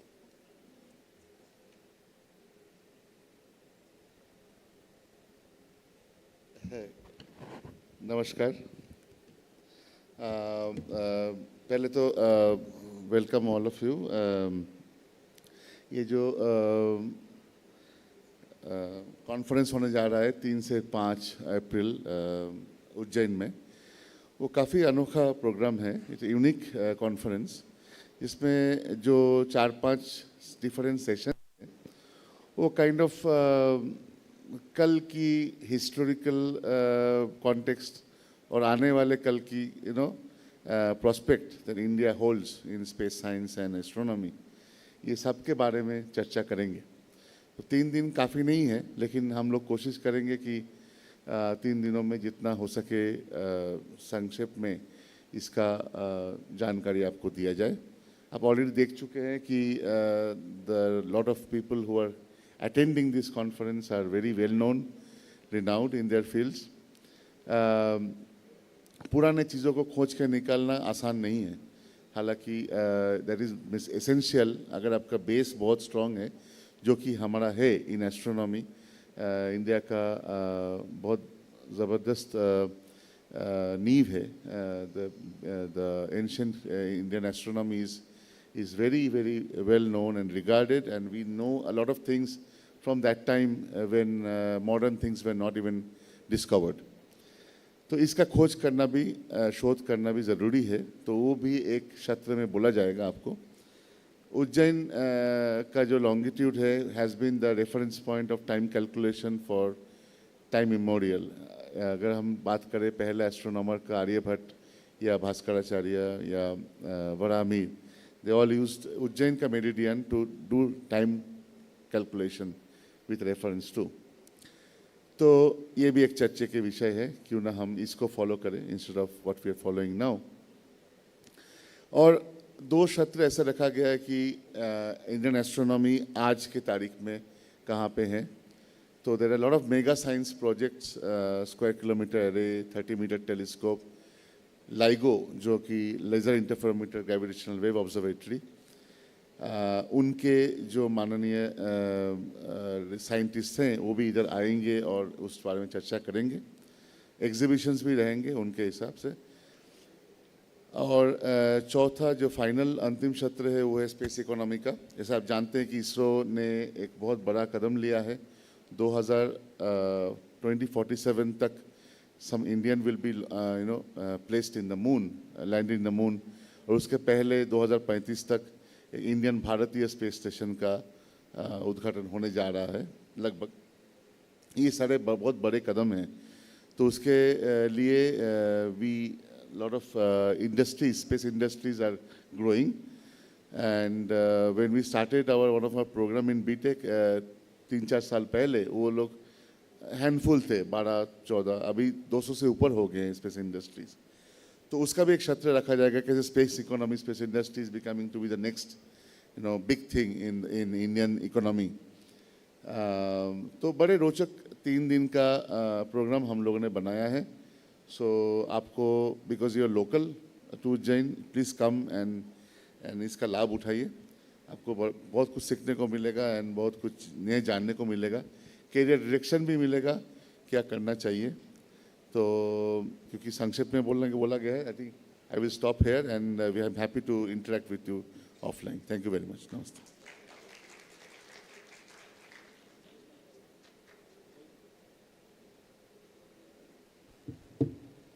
धन्यवाद सर। और अब हम हमारे मालवा प्रांत के हमारे जो अध्यक्ष हैं विज्ञान भारती के, और उससे भी बड़ी बात है वो SGS ITS के डायरेक्टर हैं, प्रसिद्ध वैज्ञानिक हैं, और ऐसे व्यक्तित्व को जो कि हमें निरंतर गाइड करते रहते हैं और दिशा निर्देश दे रहे हैं, डॉक्टर नितेश पुरोहित सर, सरसा सम्मान में आपको आमंत्रित करता हूं मंच पे दिशा निर्देश देने के।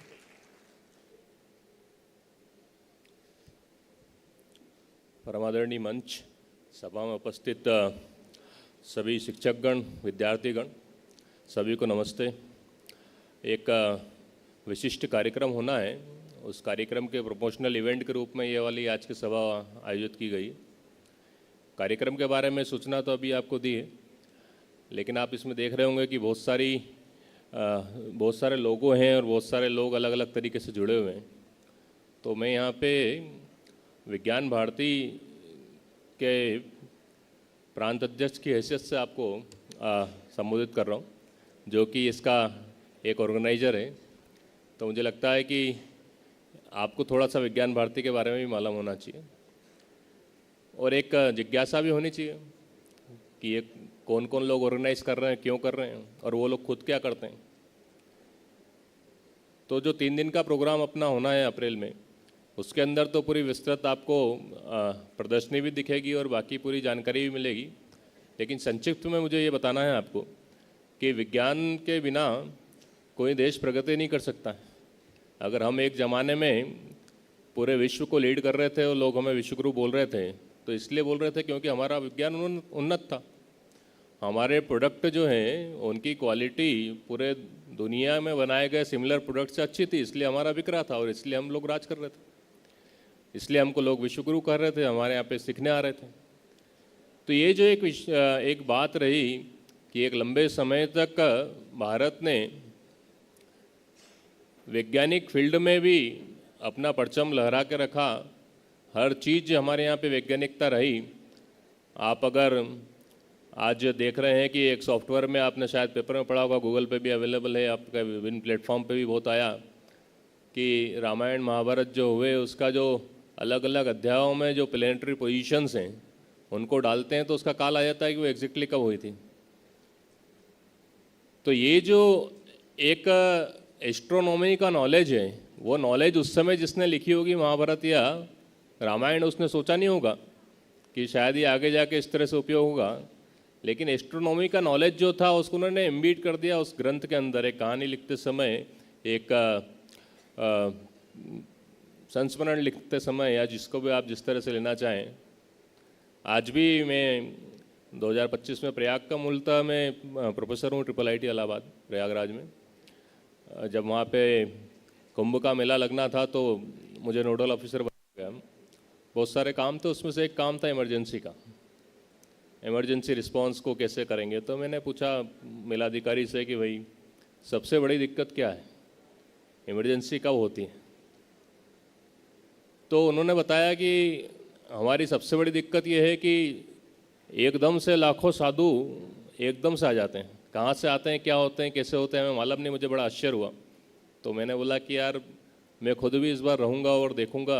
नोडल ऑफिसर था तो कुछ प्रिविलेजेस भी थे और मैंने देखा कि वो वास्तव में सही बोल रहे थे। और ऐसा सौभाग्य रहा, इसलिए बता रहा हूँ क्योंकि आपके यहाँ अपने उज्जैन में सिंहस्थ लगना है और शायद आप लोग भी इसको रिपीट कर सकें और खुद से भी अनुभव कर सकें। तो जो कुछ साधु वहाँ पे थे उनसे हमारा इंटरेक्शन हुआ, तो मैंने ये समझा कि वो जो साधु वहाँ पे कुंभ मेले में थे उनमें से ज़्यादातर को ऐसा नहीं है कि बहुत ज़्यादा शास्त्रों का ज्ञान हो, कोई बहुत बड़ा गीता का उनको विशेषज्ञ हो या कोई ऐसी बड़ी चीज़ कोई इसको मालूम हो। लेकिन एक जो कॉमन चीज़ सब में थी वो ये थी कि सबको एस्ट्रोनॉमी का बहुत अच्छा नॉलेज था। वो ग्रहों को, नक्षत्रों को देख सकते थे। मुझे नहीं मालूम कि आप देख पाते हैं या नहीं पाते हैं, हमको तो चांद के अलावा कुछ दिखता नहीं है। आज भी अगर मैं बोलूं कि बाहर निकल कोई मुझे नक्षत्र बता दे किधर दिख रहा है या अलग अलग प्लेनेट कौन सा दिख रहा है कौन सा नहीं दिख रहा है, हम देख नहीं पाएंगे। लेकिन वो जितने लोग थे वो जंगलों में रहते हैं और जंगलों में उनको ग्रह नक्षत्र देख के समय का मालूम पड़ता है। मेरा एक क्वेश्चन सबसे रहता था, भाई आप जंगल में बैठे हो, घड़ी है नहीं, कैलेंडर है नहीं, आप आ कैसे गए आज? आपको मालूम कैसे भाई कुंभ मेला आज से शुरू होना है?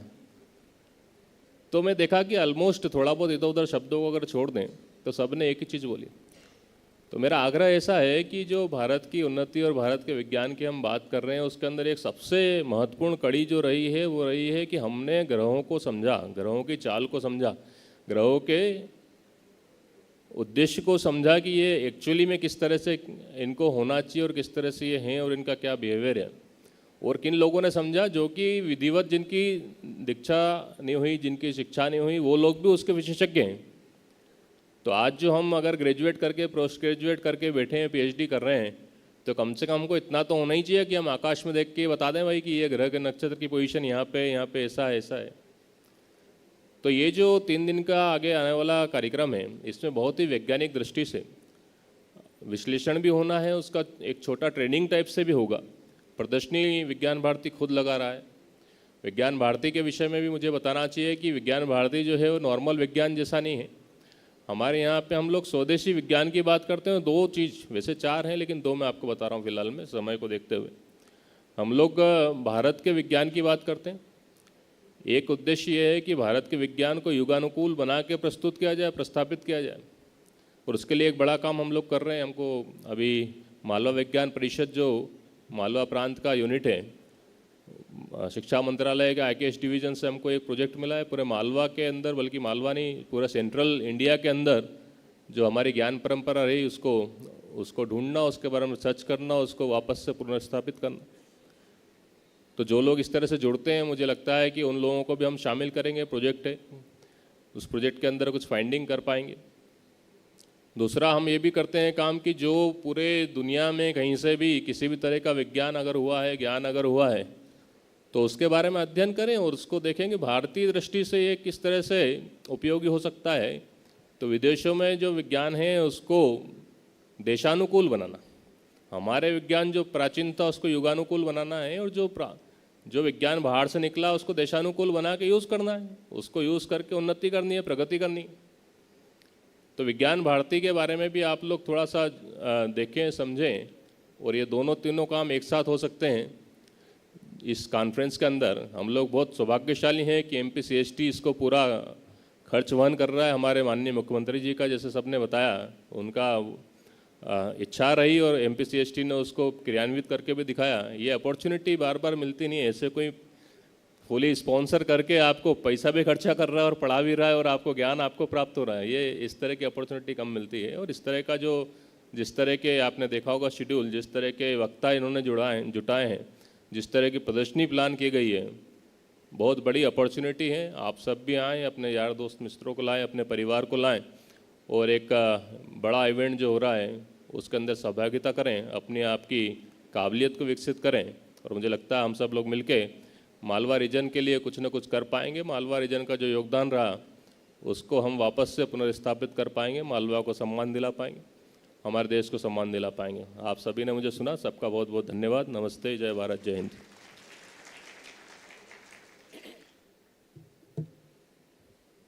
नमस्कार सर, आपने एक वास्तव में बहुत अद्भुत बात कही है कि हम पहले चांद तारों और उनकी गणना करके ही देखते थे, और अभी भी अगर यहाँ बायोलॉजी के स्टूडेंट बैठे हों तो शायद वो समझ पाएंगे कि पक्षी अगर उड़ते हैं, और ख़ास करके वो रात्रि में जब उड़ते हैं, तो वो भी चांद और तारों की बदलती हुई दिशा के अकॉर्डिंग उड़ते हैं। और आप सोचिए, एक अंटार्कटिका या आर्कटिक कहाँ अलग अलग एरिया है, और वहाँ से उड़ करके और वो अगर भरतपुर सेंचुरी में आ जाएं या वो किसी एक विशेष क्षेत्र में आएँ और हर साल आएँ, तो ये गणना निश्चित रूप से पक्षी भी करना जानते हैं। और यही हमारी परंपराओं का अध्ययन यहाँ पे इंडिया में पहले बहुत हो चुका था, और शायद हम उसको भूल गए। मैं इसी के साथ अब इसी श्रृंखला में हमारे श्री घनश्याम रत्नानी जी, जो कि वाकणकर वेधशाला डोंगला के प्रकल्प अधिकारी हैं, मैं उनको आमंत्रित करता हूं कि वे संक्षिप्त में अपना उद्बोधन दें।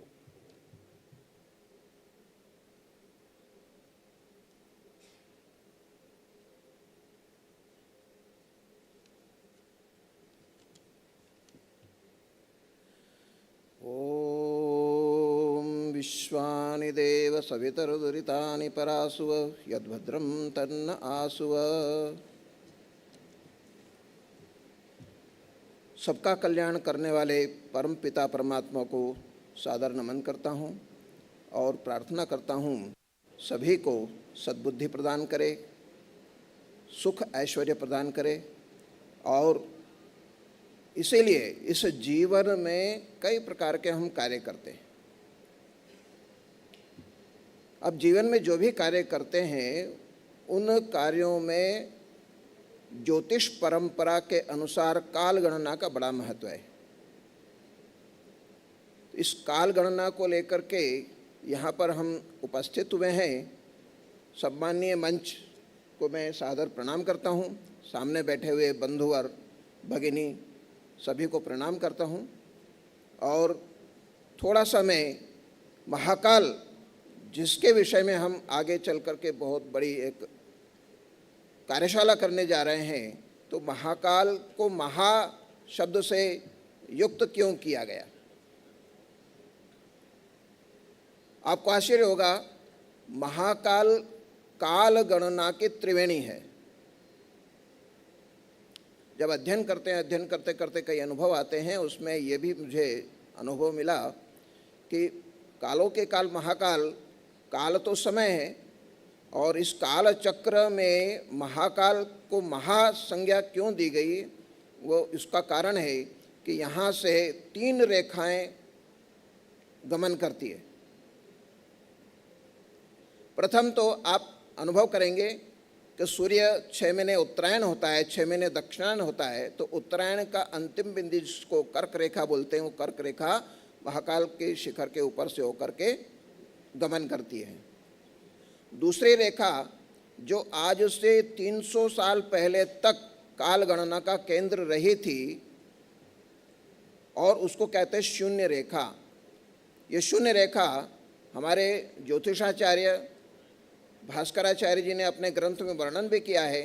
यल्लंकोज्जयिनी पुरोपरि कुरुक्षेत्रादि देशांश स्पृशत सूत्रम मेरुगतम बुधैर निगदिता सा मध्य रेखा भुवः।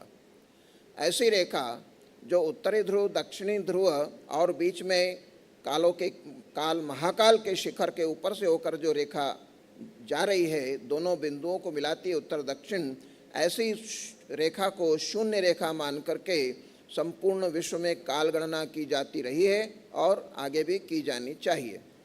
तो इस प्रकार से कर्क रेखा और शून्य रेखा का संपात तो यहाँ पर हो ही रहा है। एक और रेखा यहाँ से निकली है, वह है जिस प्रकार से ये कर्क रेखा जहाँ वर्तमान आज स्थिति है वह दोलन करती है। दोलन करती है तो अधिकतम 24 डिग्री से 22 डिग्री और 22 डिग्री से 24 डिग्री का दोलन होता है इसका, और ये दोलन कालखंड 27,000 वर्ष है।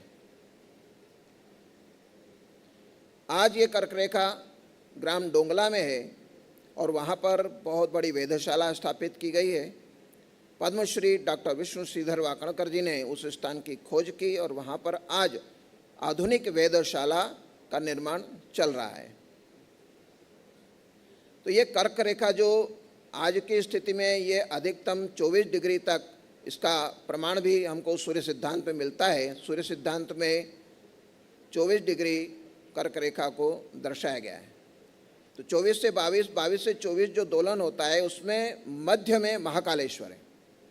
महाकालेश्वर से 1 डिग्री उत्तर और 1 डिग्री दक्षिण में कर्क रेखा का दोलन होता है। कर्क रेखा को परम क्रांति भी कहा जाता है। तो ये 27,000 वर्ष का कालखंड है और इसी दोलन के कारण कुछ काल गणना में परिवर्तन भी होते हैं। जैसे अयन संपात, अयन संपात क्रमशः इसी परिवर्तन के कारण पीछे पीछे की ओर सरकता जा रहा है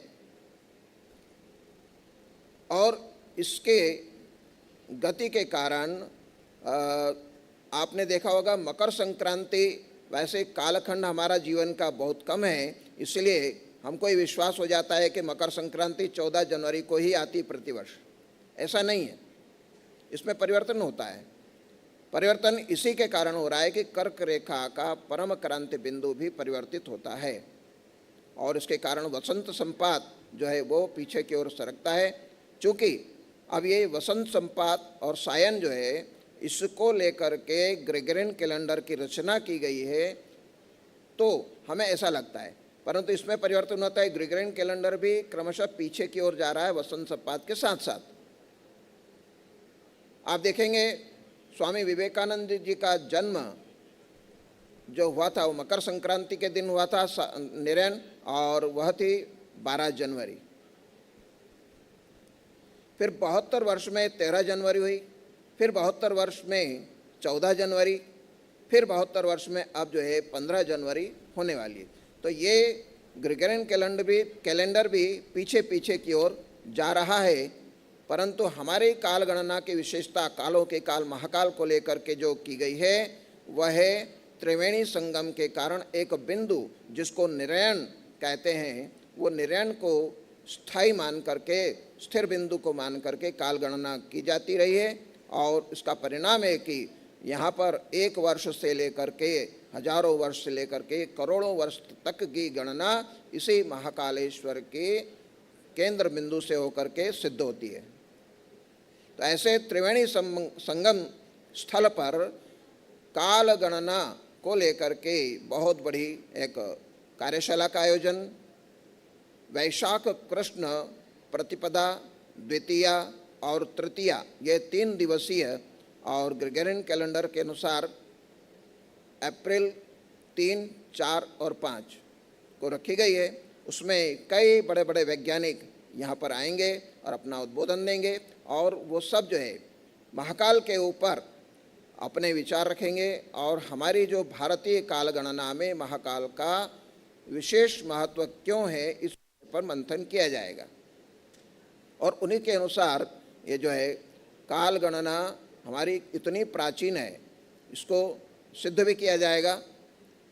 आज की स्थिति में चूँकि देखिए कालों के काल महाकालेश्वर के शिखर के ऊपर से जब यह परम क्रांति स्थल जो कि भानु परम क्रांति जिसको कहते हैं, यह जब लंघन करता हुआ उत्तर की से दक्षिण की तरफ जाएगा तो ये झुकाव जो है पृथ्वी का धुरी झुकाव ये 23 डिग्री के लगभग हो जाएगा और ऐसी स्थिति में यूरोप आदि देशों में हिमयुग आ जाता है।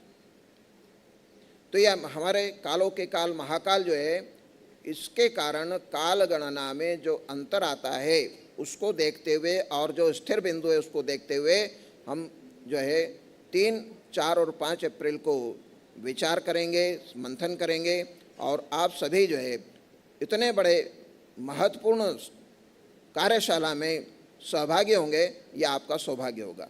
तो मेरा सबसे निवेदन है कि आप उस 3 दिवसीय जो कार्यशाला में उपस्थित रह करके और इस काल गणना के मूल बिंदु से लेकर के बृहत काल गणना को समझने का प्रयास करेंगे।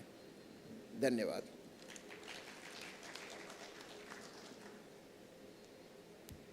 धन्यवाद सर। और अब मैं हमारे जंतर मंतर आप लोग सभी जाते होंगे, आपने देखा होगा, विजिट की होगी, वहाँ पे निदेशक के रूप में कार्य कर रहे हैं हमारे श्री राजेंद्र गुप्ता जी। मैं ससम्मान उनको आमंत्रित करता हूँ कि वे भी हमें इस कार्यक्रम के बारे में जानकारी दें।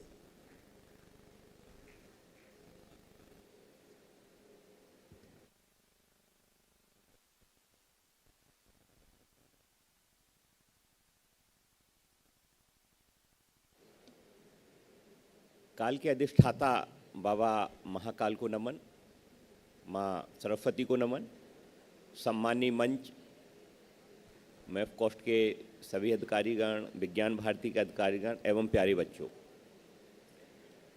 हम सभी को जानकारी है उज्जैन प्राचीन समय से काल गणना की महत्वपूर्ण नगरी रही है और इसीलिए देश की पहली वेधशाला उज्जैन में ही बनाई गई थी।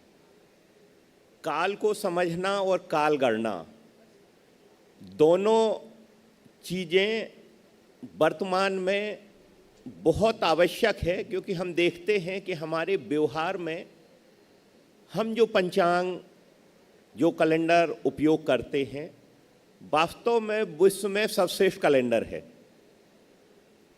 अगर हम सूर्य सिद्धांत ग्रंथ देखते हैं, सूर्य सिद्धांत का मध्यमाधिकार है और उसका विज्ञान भाष्य, तो उसमें पूरी की पूरी काल गणना और काल को बहुत स्पष्ट रूप से समझाया गया है। संक्षिप्त में बात करें कि काल है क्या, तो स्पष्ट रूप से लिखा है काल आदि है, अनंत है, इसका पता नहीं किया जा सकता कब से शुरू हुआ, लेकिन उसी के बीच में एक छोटा सा काल है जिसकी हम गणना कर सकते हैं। तो इस काल को समझना। दूसरी बात करें, काल गणना है क्या। काल गणना का जो कंसेप्ट है वो 2 गतियों से है, एक चंद्रमा की गति और दूसरा सूर्य की गति।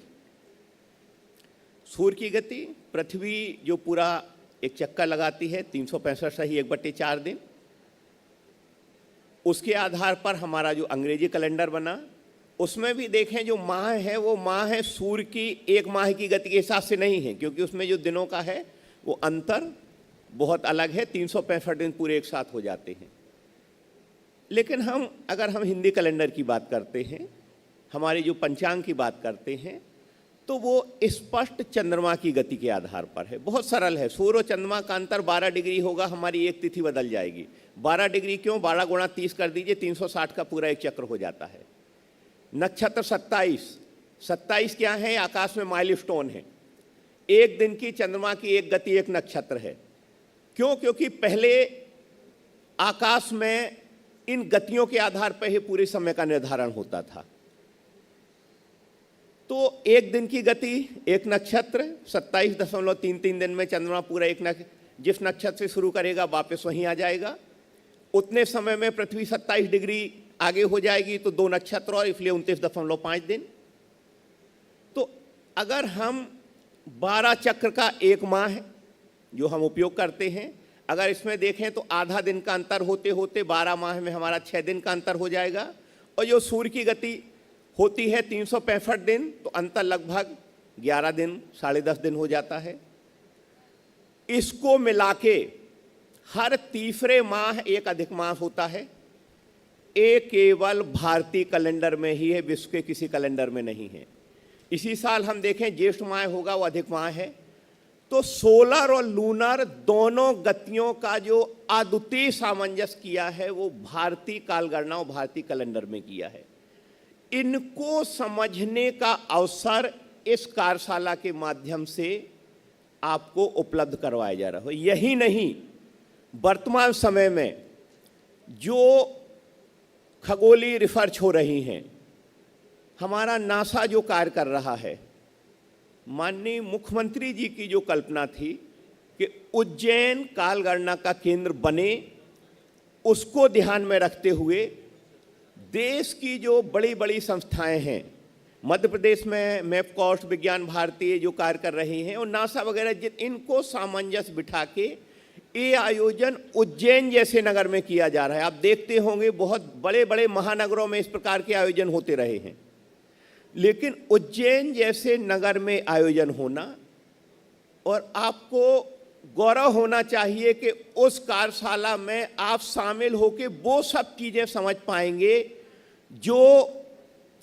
बड़े बड़े नगरों के बच्चों को उपलब्ध नहीं होती है। उज्जैन में वेधशाला है, जितनी भी जो गणनाओं की बात की, आप प्रैक्टिकल जाके वहाँ देख सकते हैं। अभी 21 मार्च आने वाला है, दिन और रात बराबर होंगे, सूर्य विषुवत रेखा पर लंबवत होगा।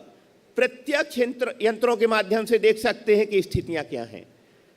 तो वर्तमान समय में एक बहुत बड़ी आवश्यकता है कि हमारी जो युवा पीढ़ी है, जो भारतीय ज्ञान विज्ञान परंपरा जो बहुत समृद्ध रही है, उसको वो देखें, समझ सकें और वर्तमान संदर्भ में उसकी व्याख्या कर सकें। और अगर हम वर्तमान संदर्भ में उनको मिला के देख पाएंगे, पढ़ पाएंगे, समझ पाएंगे, तो शायद जो हमारी आलोचना होती है कि ये तो कभी तिथि कम हो जाती है, कभी अधिक हो जाती है, कभी अधिक मास हो जाता है, ये है क्या, तो इसका हम समुचित उत्तर दे पाएंगे कि वास्तव में जो गणनाएं हैं वो गलत हैं। हमारी गणना एकदम वैज्ञानिक आधार पर, एक एक दिन की गति के आधार पर काल गणना है। तो इसकी थीम भी वही रखी गई है कि काल की समझ और भारतीय काल गणना। तो वो बहुत अच्छे अवसर, बहुत अच्छी प्रदर्शनियों के माध्यम से आपको उपलब्ध होंगे। वेधशाला हमेशा प्रयास करती है, कोई भी ऐसी खगोलीय घटना होती है तो जन सामान्य तक उसको पहुंचाएं, वो करें। पूरे प्रदेश में हम प्रेस नोट वगैरह भी जारी करते हैं। हमने कक्षा तीसरी से 10वीं तक के लिए प्रायोगिक खगोल विज्ञान का पूरा पाठ्यक्रम लागू किया है, पुस्तकें भी तैयार की हैं, और जितने भी संस्कृत विद्यालय हैं मध्य प्रदेश के, उन सब में वो लागू भी हो गया है। आवश्यक क्यों है? क्योंकि वो जो हमारे गुरुकुल से संस्कृत परंपरा के जो बच्चे निकल रहे हैं, वो बच्चे वर्तमान वैज्ञानिक रूप से खगोलीय अवलोकन, आदरणीय पुरोहित सर बात कर रहे थे कि जो भी नक्षत्रों ग्रहों की उनकी स्थितियां हम नहीं समझ पाते, ये वास्तव में आकाश में एक एक देखे जा सकते हैं, उनका अवलोकन किया जा सकता है, उनके आधार पर स्थितियां देखी जा सकती हैं। तो ये हमारे बच्चे समझ सकें, उन तक पहुंच सकें, तो उनका एक बहुत अच्छा अवसर है। मैं बहुत बहुत धन्यवाद और बधाइयाँ भी दूंगा कि इतनी बड़ी संस्थाओं को उज्जैन में लाके उज्जैन के जो बच्चे युवा हैं उनके अवसर प्रदान किया जा रहा है। मेरा सभी से आह्वान होगा, जितने भी बच्चे हैं, बहुत समय आप विद्यालय में जाके बहुत सारी चीज़ें करते हैं, लेकिन इन अवसर का लाभ आप अवश्य आकर उठाएं। जितने भी सत्र हो रहे हैं उनको हम अटेंड करें, और उनसे आपको जो जानकारी होगी वो अद्वितीय होगी, जो आपको कहीं नहीं मिलेगी, प्रायोगिक आधार पर मिलेगी। जो प्रदर्शनी वगैरह ढेर सारे मॉडल्स वगैरह रहेंगे, प्रायोगिक आधार पर मिलेगी, और इसका उपयोग आप अपने जीवन को अच्छा बनाने के लिए कर सकते हैं। बहुत बहुत धन्यवाद, शुभकामनाएं।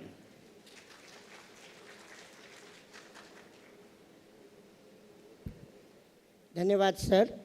और अब मैं हमारे सम्माननीय डॉक्टर गोविंद गंधे सर को, जो डायरेक्टर हैं कालिदास संस्कृत एकेडमी के और संस्कृत के विद्वान भी हैं, ऐसे विद्वान को मैं यहाँ आमंत्रित करता हूँ अपने विचार व्यक्त करने के लिए। आदरणीय गंधे सर।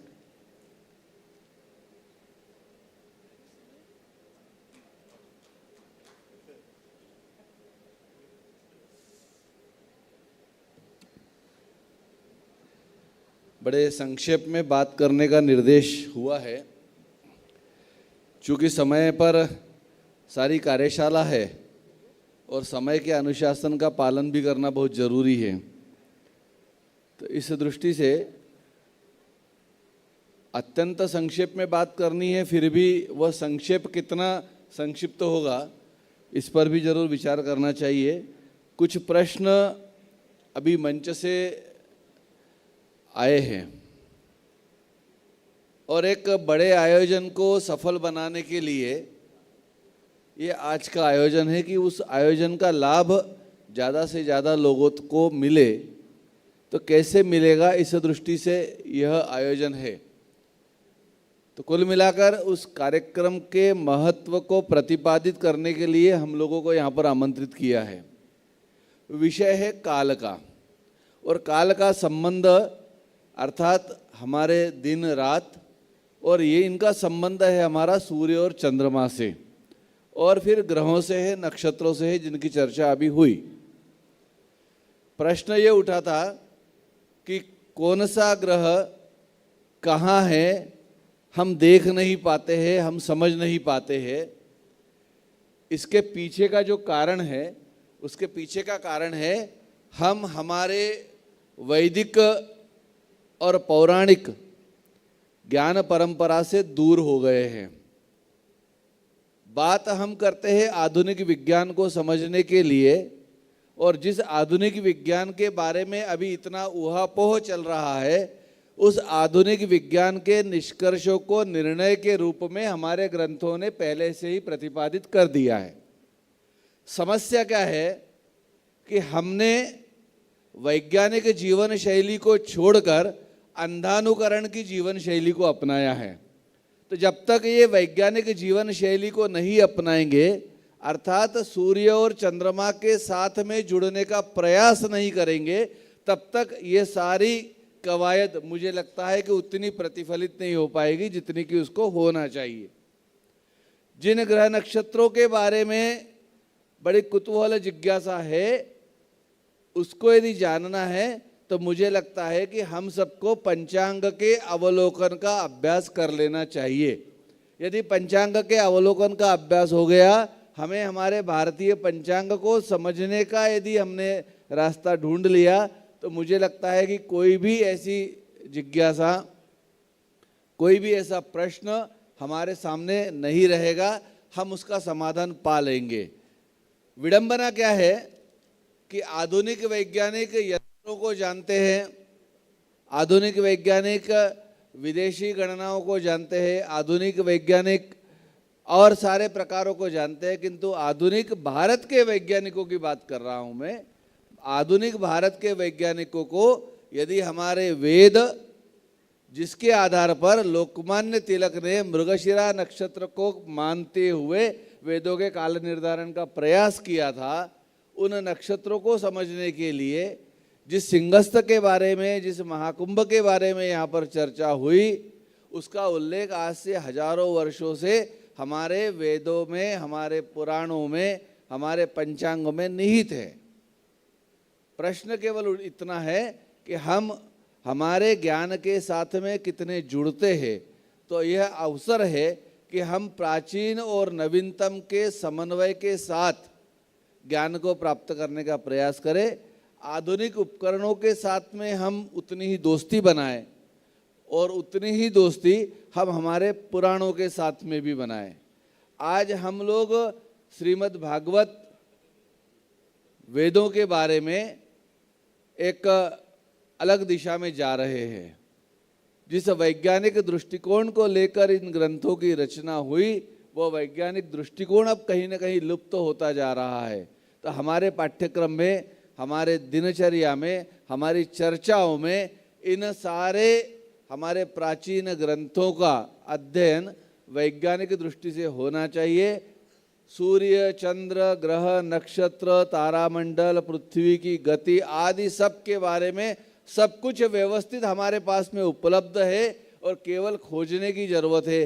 तो मुझे ऐसा लगता है कि यह कार्य जब प्रारंभ हो रहा है, इसके साथ में एक जरूर प्रयास हमको करना चाहिए कि वैज्ञानिक दृष्टिकोण के साथ में हमारे वेदों और पुराणों के ज्ञान के प्रति श्रद्धा और आस्था को जगाने का काम हमको करना पड़ेगा।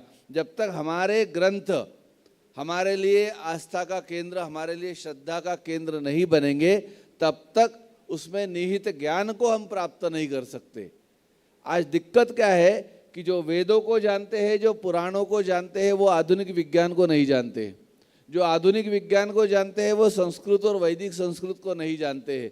इन दोनों के बीच में तालमेल बिठाने की आवश्यकता है। मुझे लगता है कि ये जो बड़ा आयोजन हो रहा है, ये इसी के लिए एक प्रयास है कि कैसे हम प्राचीन और नूतन ज्ञान के बीच में समन्वय स्थापित करें।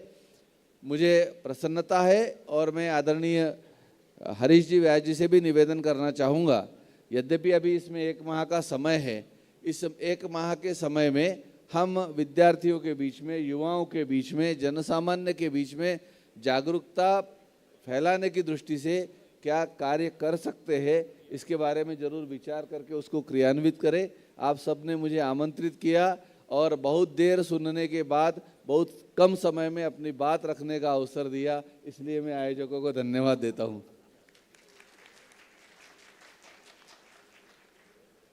धन्यवाद सर। जो आपने ज्वलंत प्रश्न उठाए, निश्चित रूप से वो बहुत हमारे लिए महत्वपूर्ण है।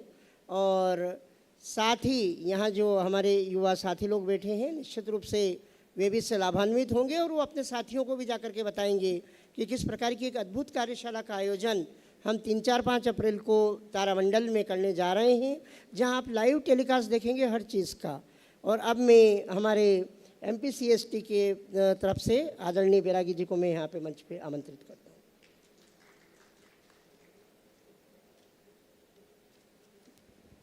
धन्यवाद डॉक्टर हरीश व्यास जी। सबसे पहले मैं आप सब लोगों का यहाँ वेलकम करना चाहूँगा कि आप सब लोग इस जो कि 3 दिवसीय सम्मेलन यहाँ उज्जैन में होने जा रहा है, उस सम्मेलन में आप लोग उसकी प्री कॉन्फ्रेंस में उपस्थित हुए। और साथ ही मैं सबसे पहले डॉक्टर हरीश व्यास जी का धन्यवाद करते हुए उनका स्वागत करना चाहूँगा कि उन्होंने काफ़ी उनके प्रयासों से ये प्री कॉन्फ्रेंस कार्यशाला में हमें सफलता मिली।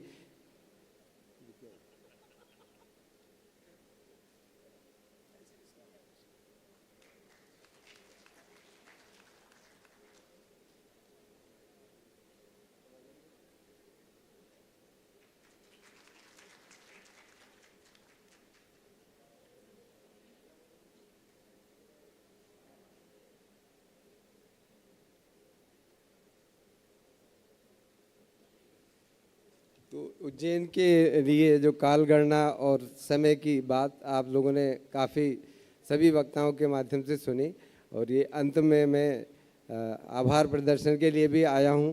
तो हमारे बीच हमारे सम्मानीय श्री राम तिवारी जी, डायरेक्टर वीर भारत न्यास उपस्थित हुए, उन्होंने अपना बहुमूल्य समय दिया, मैं उनका बहुत आभारी हूँ। साथ ही हमारे बीच आदरणीय कुलगुरु डॉक्टर अर्पण भारद्वाज जी उपस्थित थे और उन्होंने हम आप सब लोगों को संबोधित किया और काफ़ी काल गणना और समय के बारे में और उज्जैन के बारे में आपको जानकारी भी दी, और उनके हम बहुत आभारी हैं। और उन्होंने इस आयोजन में सफलतापूर्वक आयोजन के लिए भी हमें सहयोग दिया, उनके हम बहुत आभारी हैं।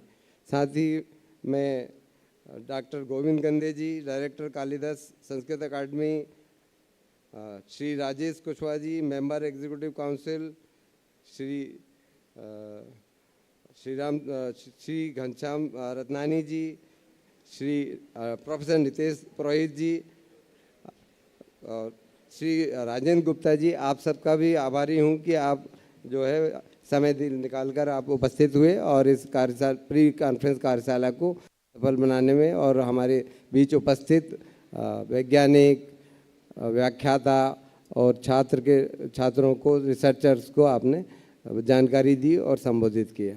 अंत में आप हमारे काउंसिल से पधारे हुए डॉक्टर प्रवीण दिगर्रा, डॉक्टर अनिल खरे, डॉक्टर सुनील गर्ग और भी साथी डॉक्टर मनोज राठौर, इन सबको भी मैं धन्यवाद देना चाहूँगा। ये सब लोगों के योगदान से हम ये प्री कॉन्फ्रेंस कार्यशाला का आयोजन कर सके। और अंत में आप लोग भी बहुत इम्पोर्टेंट है जिन्होंने समय दिया और आप यहाँ आए, और इस कार्यशाला में आगे भी मुझे लगता है कि आप भागीदार बनेंगे और 3 दिन में ये महाआयोजन हम उज्जैन के तारामंडल में विराट रूप में करने जा रहे हैं। तो आप सब लोगों से उम्मीद है कि आप इसमें पधारें। धन्यवाद, सभी का धन्यवाद। सभी जो है भोजन के लिए आमंत्रित। धन्यवाद सर। निश्चित रूप से जो हमारे युवा साथी यहाँ पे आए और बहुत क्षणिक हम लोगों ने सूचनाएं दी और आप लोग आए, वाकई में हम लोग हमारे पूरे इस कार्यक्रम के संयोजकों के बिहाफ पे मैं आपका आभारी हूँ। और बाहर जो पंडाल लगा हुआ है, आप लोग सभी वहाँ पे भोजन के लिए आमंत्रित हैं और आप लोग भोजन करके ही जाएं, और साथ ही अपने साथियों को अवश्य इस कार्यक्रम के लिए बताएं। बहुत बहुत धन्यवाद।